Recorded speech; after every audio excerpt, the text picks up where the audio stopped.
Okay, so we're doing today integration by substitution. And this is a new technique we're going to learn. It's really cool. And I'm going to get into the example and just demonstrate how we can do it. So what we have here is we have x to the 4 plus 3x squared, and we're multiplying that by 4x to the 3 plus 6x. Okay, so in our first example... The first one is a 7 as its power. Thank you. Yep, that's power of 7 there. Good. In the example, in this one, I'm just going to try and draw out the technique that we're using here, and then how I'm going about solving it is going to become more clear as we go on. So what we're going to do first is we're just going to let u equal x to the 4 plus 3x squared. Okay, that's u. Now I'm going to differentiate u with regards to x. Okay, so you might remember this from when we were in the chain rule actually, in methods, we did this kind of substitution as well. So if I differentiate u, I've got 4x to the 3 plus 6x. Now I'm going to express my integral statement in terms of u. Okay, so we've said that's u, so what we have is we have u to the power of 7. And then this part here is du on dx. And then we have dx. Now we have dx at the top, dx at the bottom, that will cancel. And so we're left with the integral of u to the power of 7 with regards to u.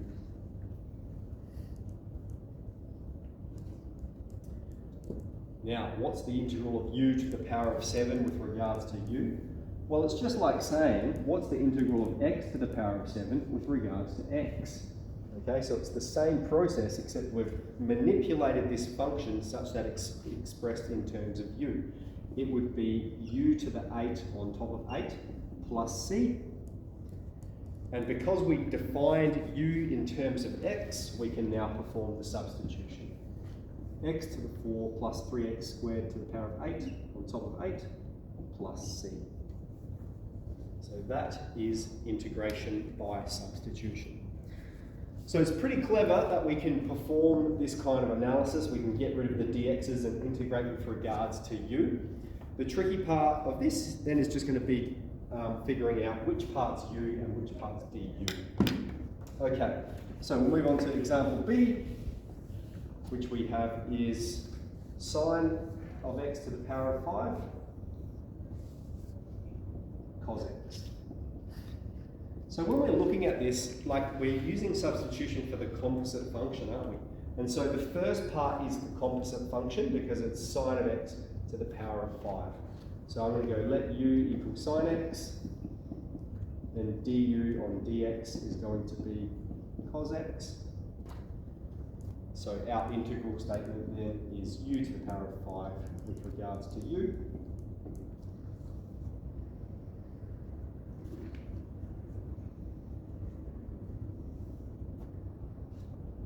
And so that's going to be u to the 6 on top of 6 plus c, and then stating in terms of x. Sine of x to the power of 6 on top of 6 plus c.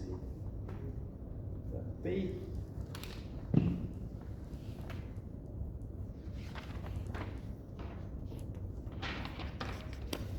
Okay. For c, we have the integral of x e to the 5 take 4x squared. So what we'll do here is we'll define u as this part of the e function. So we'll go let u equal 5 take 4x squared, then du on dx will be minus 8x.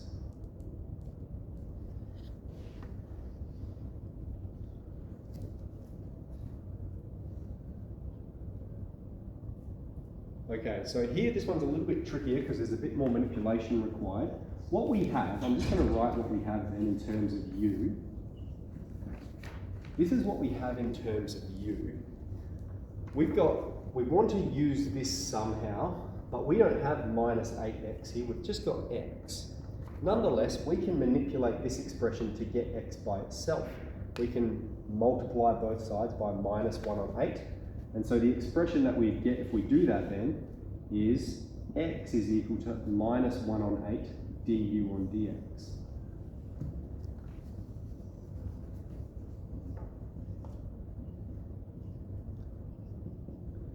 Okay, so now if we've manipulated the x expression, we can perform that substitution there. Okay, we can substitute the x right there. And so if I do that, what we'll have is we'll have minus 1 on 8 du on dx e to the u dx. And we'll just simplify all of this. All right, so the dx's can cancel. I'm going to pull the 1 on 8 out the front. And I've just got the integral of e to the u with regards to u. Process that. Integral of e to the x with regards to x is just e to the x. So this is just e to the u. Minus 1 on 8 times e to the u plus c. And then perform the u substitution. 5 take 4x squared with regards plus c.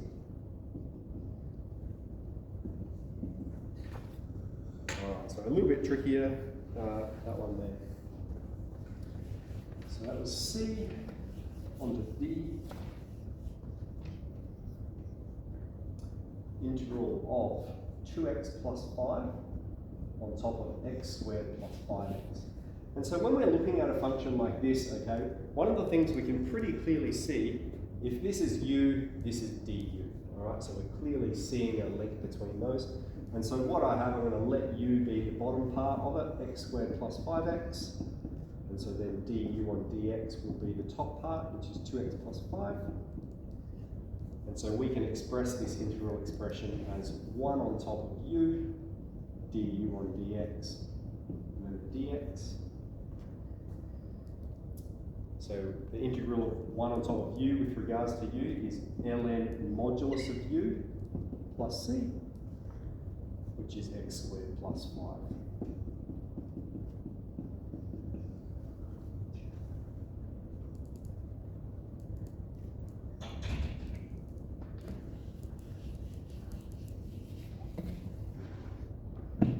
Okay, so we have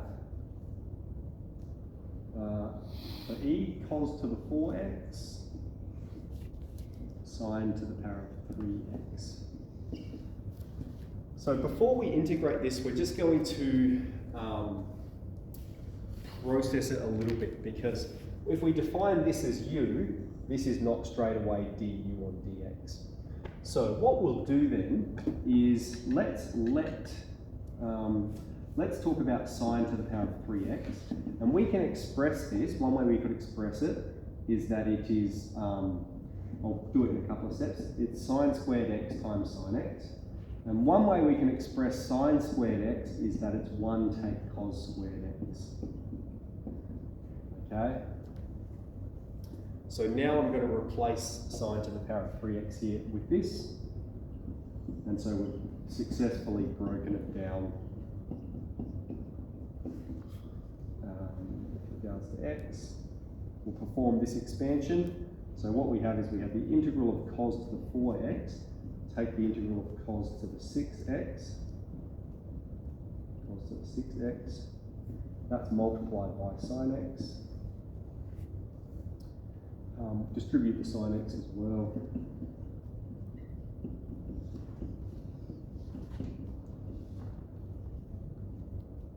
Cos to the 6x, sine x. Okay, and then we're going to integrate by substitution for both of these components. So we can see if I split it, so I'm doing this over heaps of steps, way more than we need to. Cos to the 4x sine x, take the integral of cos to the 6x sine x. Okay, we can see I've got u to the 4 du, u to the 6 du. So we'll go, I'm going to need some more room. Right here. Let u equal cos x, and du on dx is negative sine x.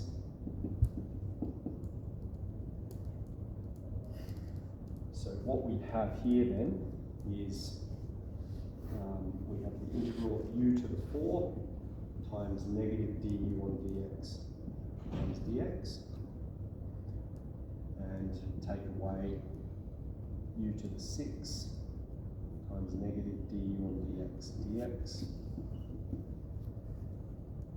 Alright, so those negatives can all come out the front. So we've got the negative u to the 4 with regards to u, and plus u to the 6 with regards to u. And so we'll get negative u to the 5 on 5, plus u to the 7 on 7 plus c, and then perform our substitution, which is u is cos x.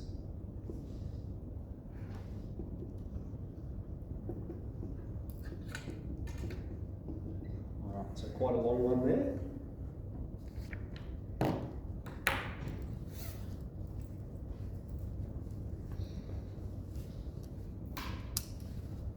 Okay, for f,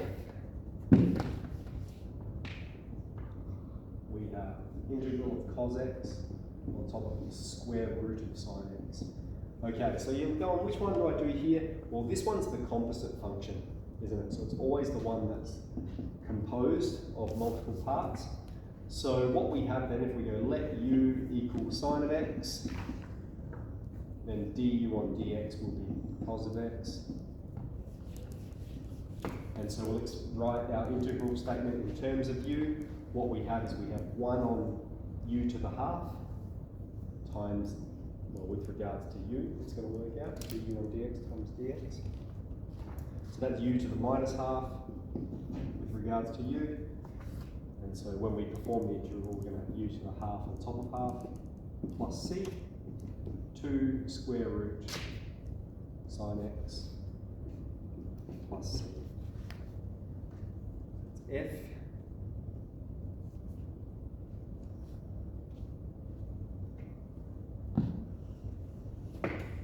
Okay, occasionally they'll tell you what u to use.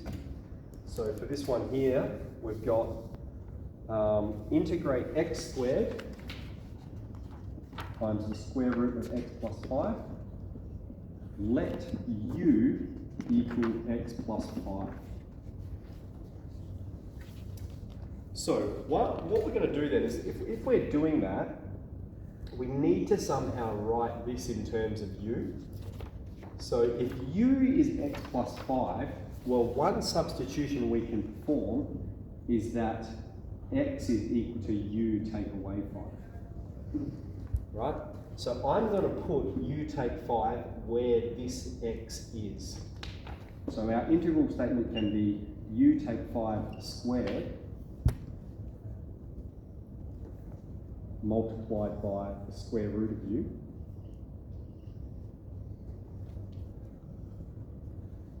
And what we'll do is expand this.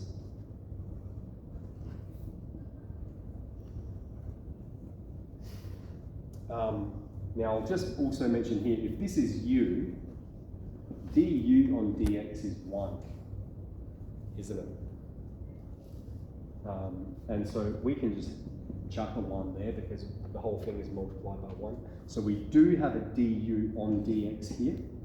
So if I put that in, du on dx, okay, the dx's will cancel and we can still integrate with regards to u. It's just that first we have to fully expand it and then integrate term by term. So perfect square, u squared, take 2 lots of 5 would be negative 10u plus 25. And that's all multiplied by the square root of u. Distribute the square root of u, and we'll have u to the 5 on 2, take 10u to the 3 on 2, plus 25u to the half. And then just integrating term by term. This will be u to the 7 on 2 on top of 7 on 2, u to the 5 on 2 on top of 5 on 2,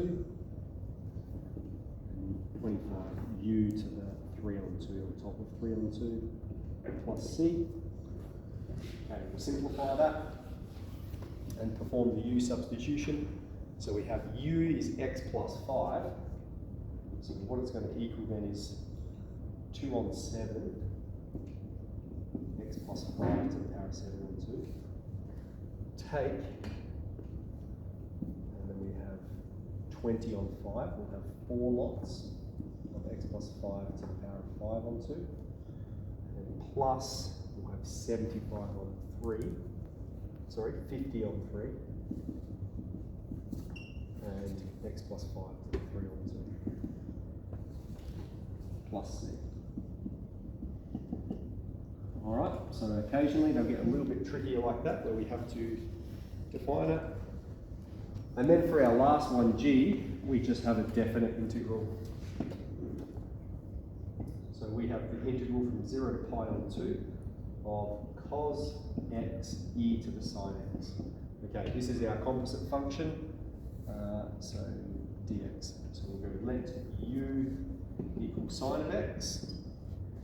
Du on dx will be cos x. So then we're doing the integral from 0 to pi on 2 of e to the u with regards to u. So this would be sine x. Sorry, it's going to be e to the u from 0 to pi on 2. Perform our substitution for u first, and then fundamental theorem of calculus. So we'll have e to the sine x from 0 to pi on 2. We'll have e to the sine of pi on 2. Take e to the sine of 0. Sine of pi on 2 is 1, so we have e to the 1. E sine of 0 is 0. So e to the 1 taken away 1. Excellent. So that's integration by substitution. It's a really cool little exercise. Gets you thinking about how ways we can manipulate different types of functions. So we'll start with that today. We might just have a chat about what our plan is.